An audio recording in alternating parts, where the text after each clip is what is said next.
안녕하세요, 김은수입니다. 코드로 구현하기 위해서 시나리오를 분석하다 보면 특정 명령문이 반복될 경우가 있습니다. 이번 장에서는 특정 코드를 반복적으로 실행하는 방법을 공부하게 됩니다. 특정 코드를 반복하여 실행한다는 것을 기억하며 지금부터 시작하겠습니다. 제9장 반복문 첫 번째 시간입니다. 반복문은 총 5개의 강의로 되어 있습니다. 반복문은 조건문과 같이 가장 많이 사용되는 문법 중에 하나입니다. 반복문의 정의를 기억하시고 반복문을 작성하는 문법을 기억하셔서 필요에 따라서 반복문을 잘 활용하시면 좋겠습니다. 반복문의 정의를 살펴보겠습니다. 특정 기능을 반복하여 수행을 한다. 특정 기능을 반복하여 수행한다.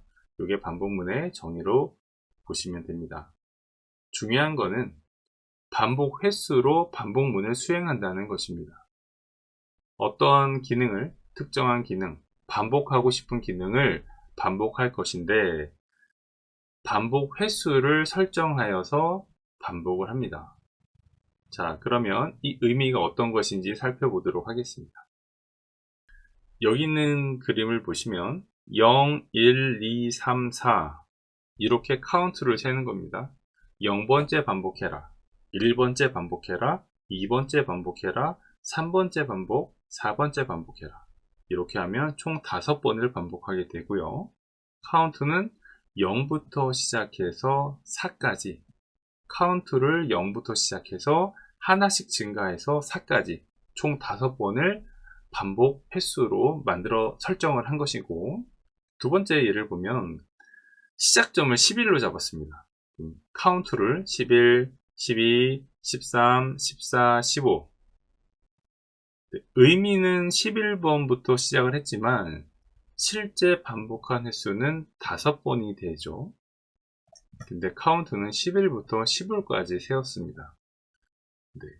여기서 중요한 부분은 시작점이 끝점을 판단하셔서 총 몇 번 반복하겠는가, 이 부분이 바로 포인트라고 생각하시면 됩니다. 그런데 일반적으로 반복문은 0부터 카운팅을 합니다. 요거를 잘 기억해 주시면 됩니다. 자, 반복문은 반복 횟수로 특정 기능을 반복한다. 이때 카운트를 세면서 반복을 한다. 근데 카운트는 시작점과 끝점이 있다. 근데 시작점과 끝점이 중요하고 더 중요한 거는 총 몇 번을 반복하는 것인가, 요거까지 생각을 하시면서 반복문을 공부하시면 되겠습니다. 자, 현재 0부터 4까지 반복하는 예제를 한번 보도록 하겠습니다. 자, 그러면은 포문이 나와 있는데 이 포문이 반복문입니다. 그리고 여기 있는 부분이 반복 카운팅을 하는 그런 코드인데, 요거는 뒤에 가서 조금 더 자세하게 살펴보도록 하겠습니다. 그리고 포문 다음에는 중괄호가 있어요. if문처럼 중괄호가 하나 있죠. 이렇게 중괄호는 바로 코드의 영역, 범위를 의미한다고 했습니다. 그리고 그 범위 안에는 이런 코드가 이렇게 들어가 있습니다. 그러면은 지금 여기 제가 녹색으로 다시 표시를 하겠습니다. 녹색으로 표시한 부분이 바로 반복할 특정 기능을 의미하고 있는 것이고, 그리고 분홍색으로 하겠습니다. 분홍색으로 표시한 이 부분이 바로 카운팅을 하는 부분의 코딩이 됩니다. 자, 이 부분을 뒤에 가서 조금 더 자세하게 살펴보도록 하겠습니다. 자, 먼저 포문을 보시면 포, 그리고 여기 중괄호가 이렇게 있습니다. 그럼 포문은 어디부터 어디까지냐면 여기까지가 포문이고 여기까지가 반복문입니다. 헷갈리시면 안 됩니다. 여기 있는 부분은 반복문이 아닙니다. 얘는 그냥 명령어 한 줄입니다. 그럼 반복한다는 코드는, 반복하려고 하는 코드는 녹색으로 표시해 볼게요. 바로 이 명령어를 반복해서 실행하겠다는 뜻이 됩니다. 자, 요거 먼저 분석할게요. 포문은 지금 보이시는 여기 부분이 포문, 주황색 부분이 포문이 되겠고요. 그 다음에 이 빨간색으로 빛을 친 부분은 반복문하고는 상관이 없습니다. 그냥 반복문이 끝난 다음에 실행하는 그런 코드가 되겠고, 녹색으로 표시한 부분이 바로 반복 기능, 반복하고자 하는 코드가 되겠습니다. 그리고 빨간색으로 표시하는 부분이죠. 이 빨간색으로 표시하는 부분이 바로 카운팅을 결정하는 코드라고 생각하시면 됩니다. 자, 그러면 초기 값을 한번 볼게요. 자, 초기 값은 반복 횟수의 시작 값입니다. 그러면 i라는 변수가 있고 이 시작 값이 0으로 이렇게 설정이 되는 겁니다. 이 코드를 분석하면 이렇게 되겠죠.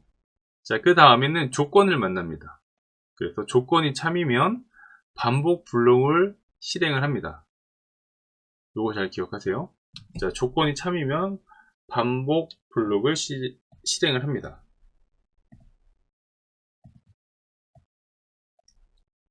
조건이 참이면 반복 블록을 실행을 합니다.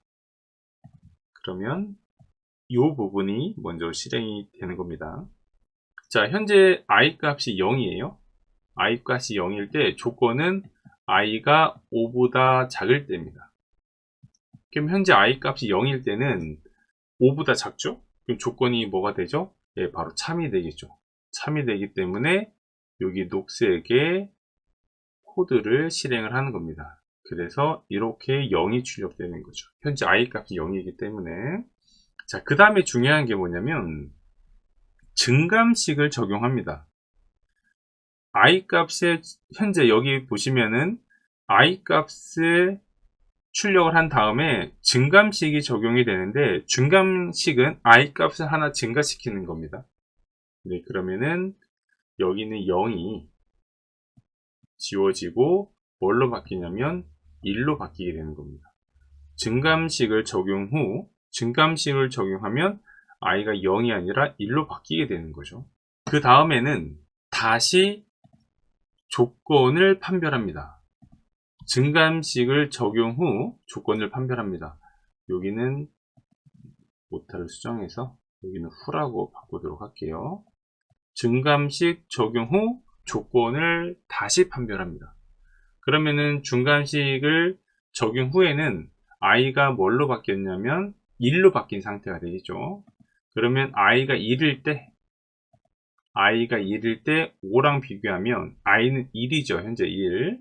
1은 5보다 작기 때문에 얘는 다시 참이 돼요. 참이 되면 어떻게 한다고요? 예, 다시 요 반복문 블록, 다시 말해서 여기 녹색 부분을 실행을 하는 겁니다. 그러면은 i 값이 1이기 때문에 이렇게 1이 출력이 됩니다. 그리고 다시 또 증감식을 적용한다 그랬죠. 증감식. 그럼 i가 1인 상태에서 증감식을 적용하면 i는 뭘로 바뀔까요? 2로 바뀌게 되는 거죠. 그럼 증감식을 적용 후 다시 또 조건을 판별한다고 했어요. 조건. 그럼 i가 2인 상태에서 5보다 작다라는 조건식을 판별하면 당연히 얘도 true가 되겠죠. true가 되면 어떻게 한다? 예, 여기 녹색 이 반복 코드를 실행을 하는 거죠.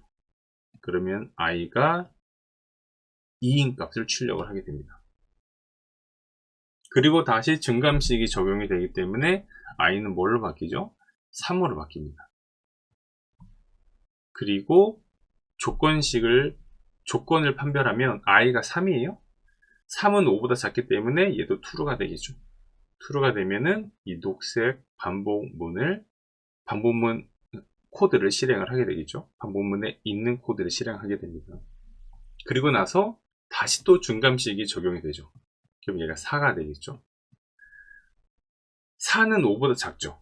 얘도 마찬가지 조건이 참이기 때문에 조건문 안에 있는 이 반복 블록을 실행을 하게 됩니다. 그러면은 4가 되는 거죠. 그리고 나서 증감식을 또 적용하면 4가 뭘로 바뀔까요? 5로 바뀌겠죠. 이때 조건을 판단한다면 5가 5보다 작다. 이땐 false가 되겠습니다. 이럴 때는 반복문을 종료한다는 거죠.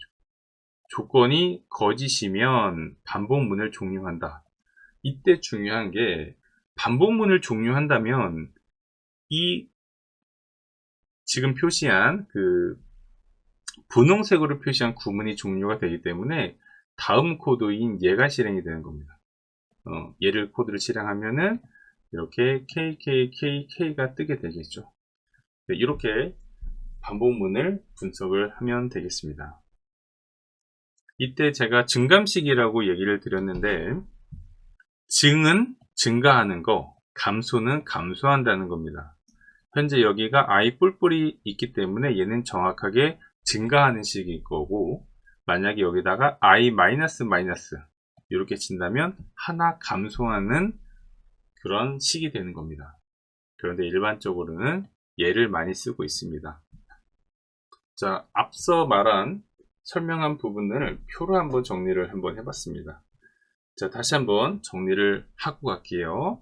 자, 초기 값이 한번 이루어지고 그 다음에 조건을 판별해서 조건이 true이면 반복 코드로 지정된 여기 블록이죠.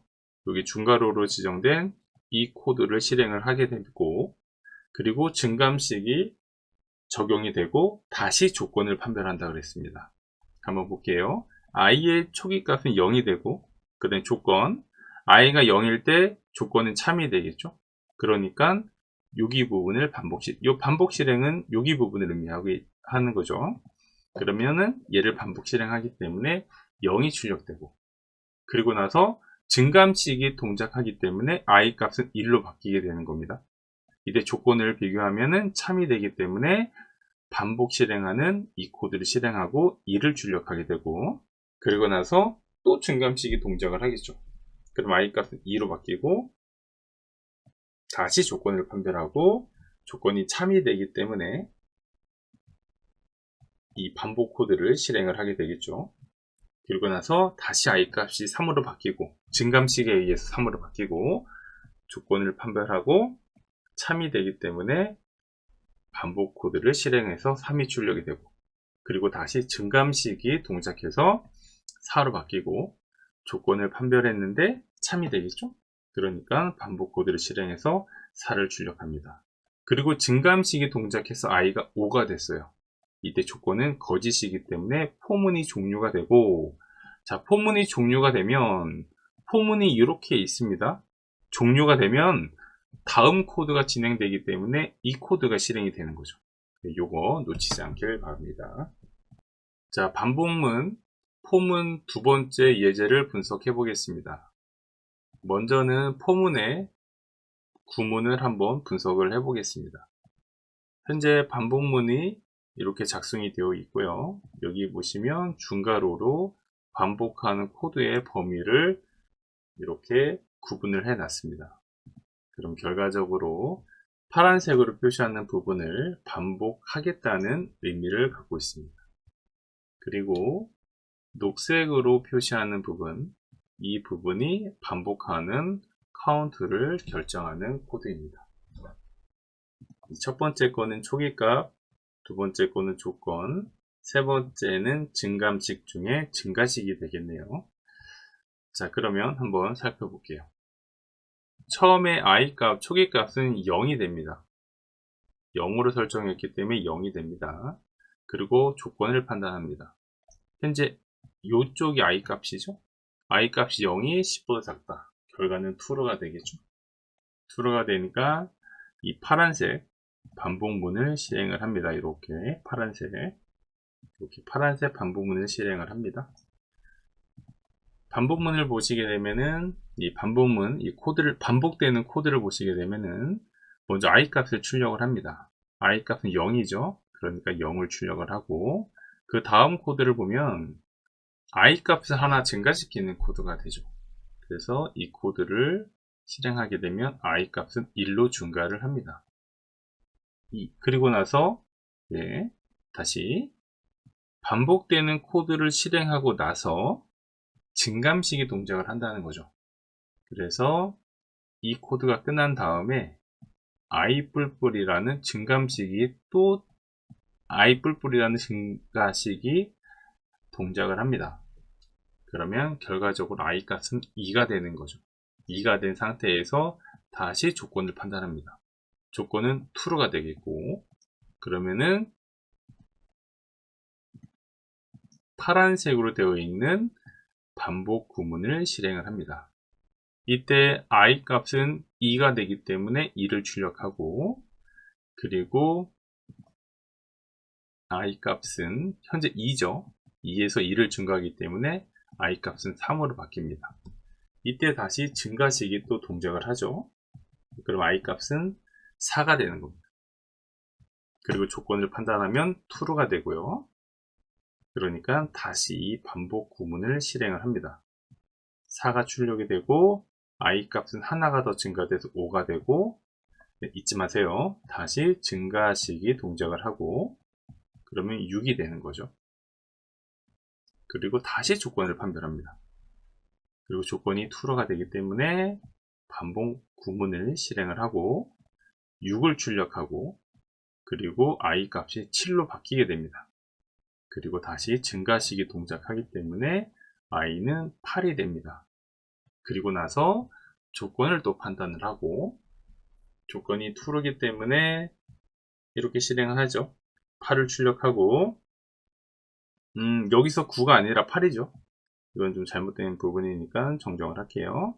현재 I 값이 8이기 때문에 현재 I 값에 I의 값인 8을 더하기 2를 해서 9가 되고, 이 9를 I에 다시 이렇게 대입을 하는 거죠. 이 대입연산자가 있기 때문에. 그래서 최종 이 반복 코드가 끝난 다음에 I의 값은 9가 되고요. 증감식이 있기 때문에 I 뿔뿔이 동작을 해서 10이 된 상태에서 조건이 true인지 false인지 판별을 하게 됩니다. 이때 조건은 false이기 때문에 포문을 종료시키게 됩니다. 그래서 콘솔에는 0, 2, 4, 6, 8 이렇게 출력되게 됩니다.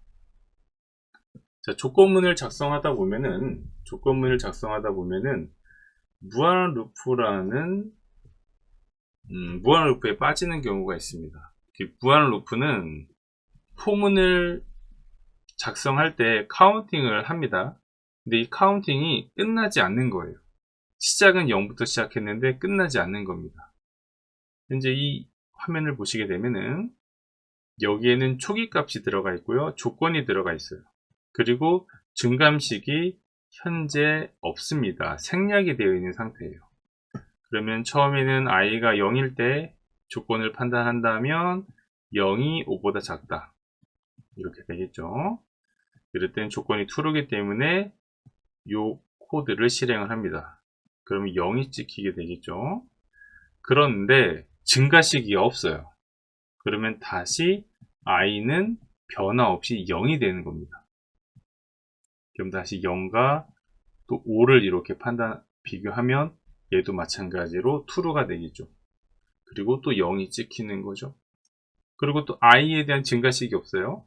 그럼 i는 또 0이 되고, 또 조건은 true가 되고 0이 찍히고, 그러면은 이 포문은 끝나지 않을 겁니다.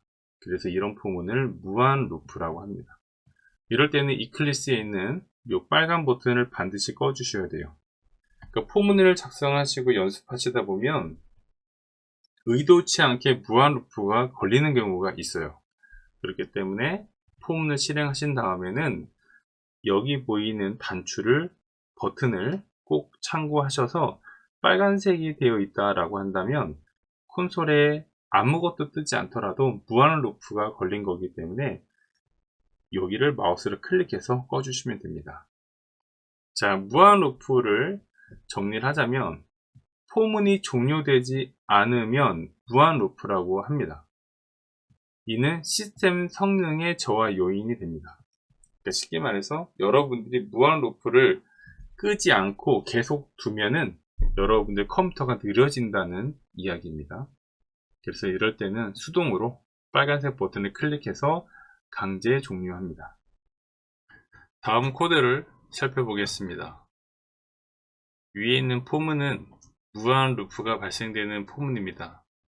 어떻게 무한 루프가 발생되는지 확인을 해 보도록 하겠습니다.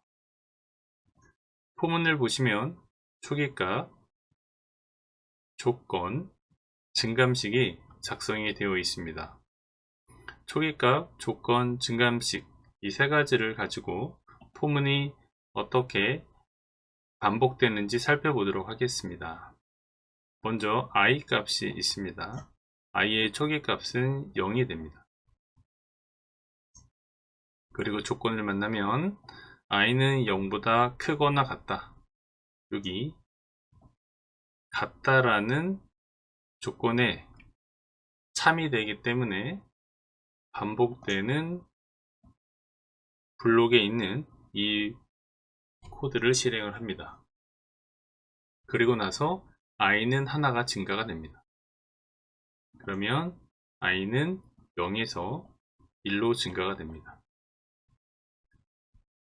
이때 조건을 다시 판별을 합니다.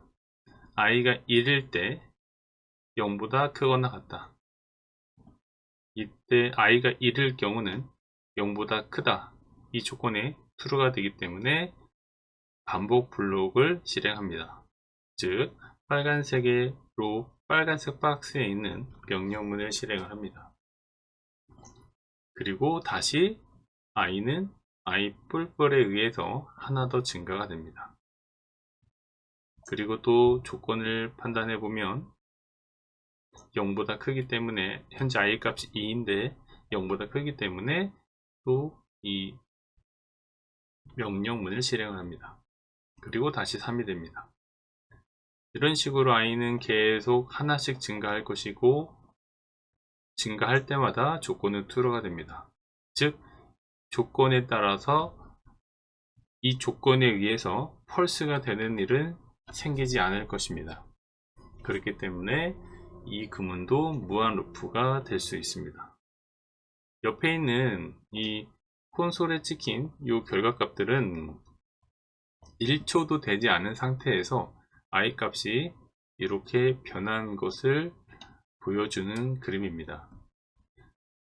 실제로 여러분들이 이 코드를 작성하시고 돌리시면 저랑 숫자가 다르게 나올 수 있고, 하지만 이렇게 많은 숫자가 변하는, 단시간에 변화되는 것을 볼 수가 있습니다.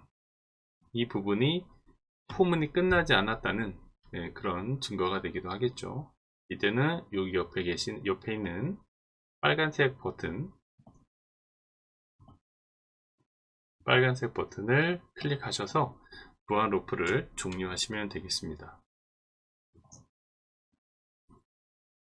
이번에는 이 포문을 살펴보겠습니다.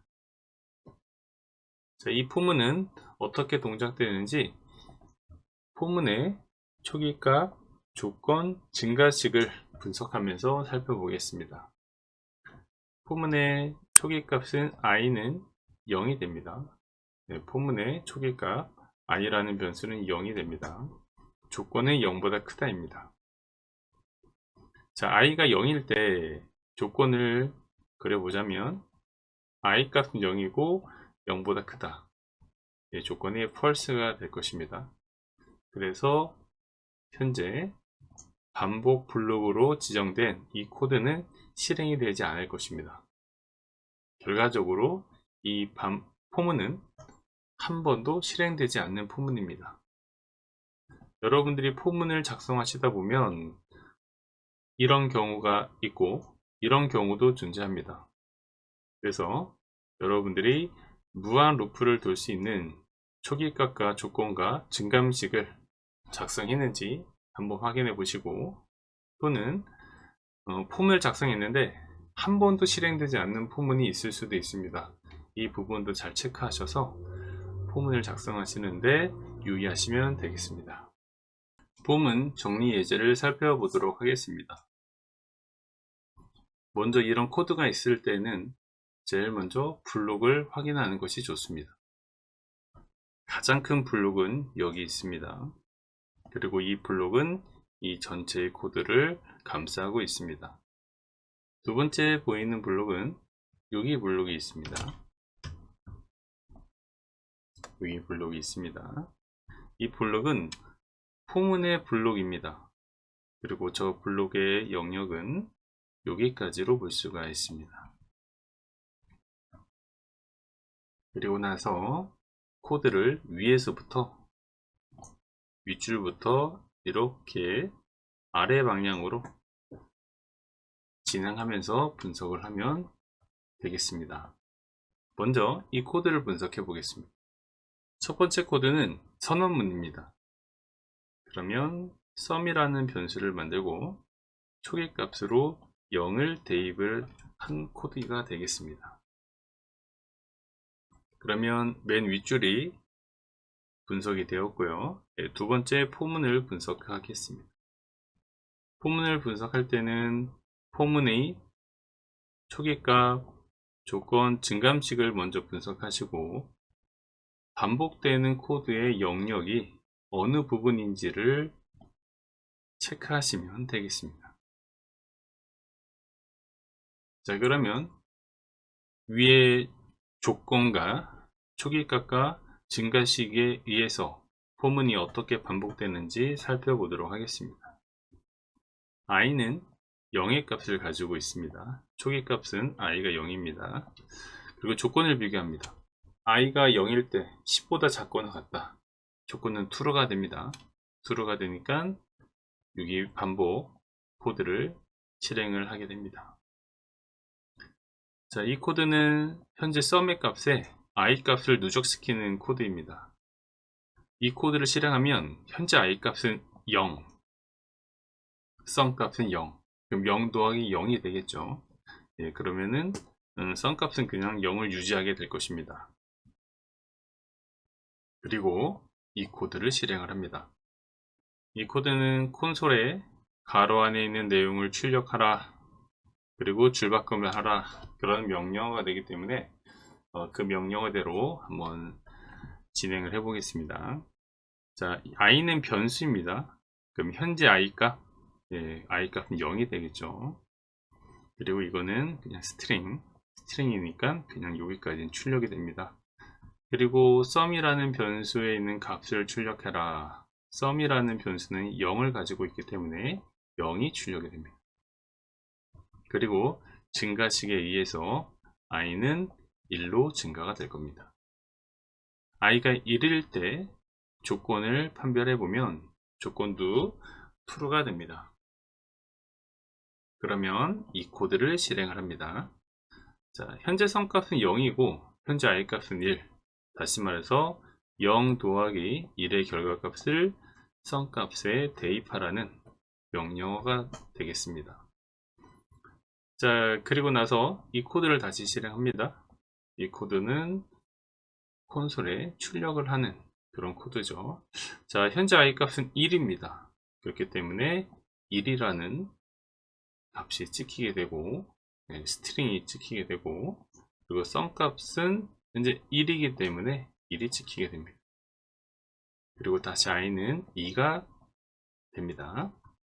i가 2일 때 조건은 또 true가 되고, 이 코드에 의해서 현재 sum 값에 2를 더하게 됩니다. 그러면 현재 sum 값은 1이 되고 현재 i 값은 2가 됩니다. 그리고 나서 이 코드를 실행하면 현재 i 값은 2, sum 값은 3 이렇게 출력이 됩니다. 이런 식으로 i가 3일 때 또 누적을 합니다. 그럼 3 더하기 3이 되겠죠. 이거를 또 출력을 합니다. 그러면 i가 3일 때 sum 값은 6이 됩니다.